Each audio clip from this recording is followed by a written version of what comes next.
A group experience, an ethnography of communication in a school life.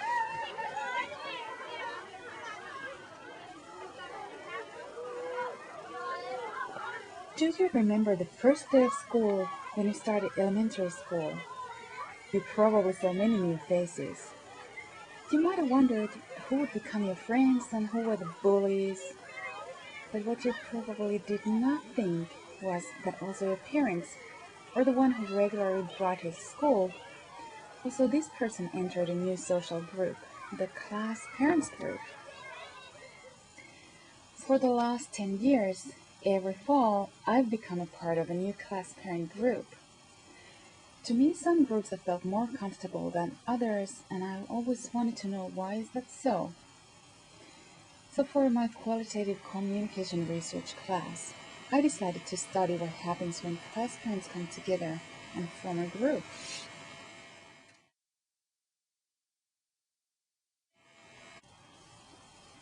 Here's a little preview of what I'm going to talk about in this presentation. First, I'm going to define what an ethnography of communication is. Next, I'm going to talk about the two research questions, the participants, and the methods of my study. Then I'm going to talk about the two main theories that provided the theoretical framework for my study. And finally, some learnings and insights I gained from making this study. In ethnography of communication, the researcher aims to understand the code of communication that organizes the meaning in a given cultural group. Ethnographic study is holistic and used primarily in qualitative research. It usually includes participant observations and fieldwork, so the researcher is really immersed in the cultural group and aims to understand what's happening in there. I made an ethnography of communication in a class parent group in an elementary school. I had two research questions. The first one, what communication events were critical in forming group identity within an elementary school's second grade classes parents at the United States West Coast Elementary School during the school year of 2006 and 07. So shortly, I wanted to know how the group forms. The second question asked, what was the formed group identity like and how was it expressed? The participants of the study were the second grade classes teacher and some parents. And since this was an ethnography, I also employed my own experiences within this group. The study methods I used for collecting data were ethnographic observations, and I also conducted several in-depth interviews. The theoretical framework of my study came mainly from two main theories. The first one was social constructionism by Berger and Luckman, and it simply says that human reality is socially constructed. The second theory was communication perspective by Peirce. What this theory says is that human activity is a dynamic process in which meanings are expressed in actions, and the actions in turn, they reconstruct meanings. In my study, the meaning I wanted to reveal was the group identity that was expressed in various practices and actions, and those collectively constructed and reconstructed actions and meanings in turn. Other theories I also used in my study were prototypes. Prototypes describe something that is characteristic to all members of the group, and they constitute a group and distinguish it from other groups. I also used meta-contrast principle. It illustrates the phenomenon where a high level of group identification is demonstrated as an increasing social distance from the out-group members, while social distance decreases between the in-group members.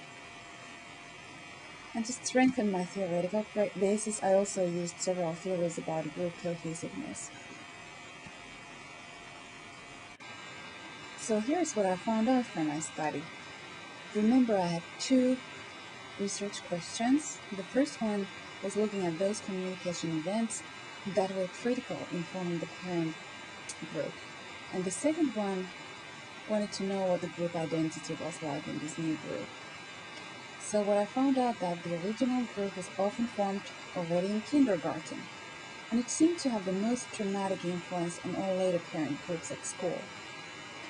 The strongest bonding factor seemed to be interaction with other parents, which is pretty self-evident.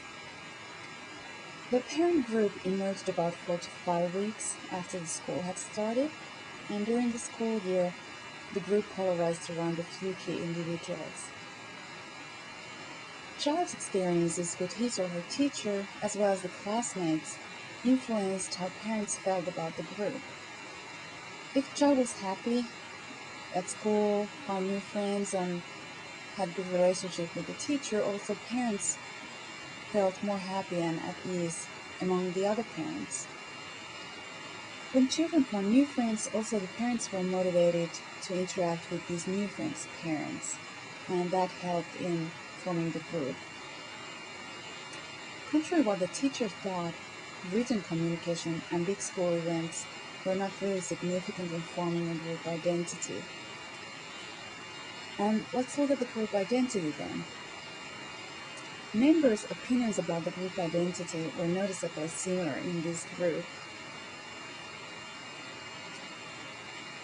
They saw themselves as diverse, open, active in participation, caring, responsive, welcoming, and vigorously community-oriented. In my opinion, these values reflect the values in a bigger community in the same area.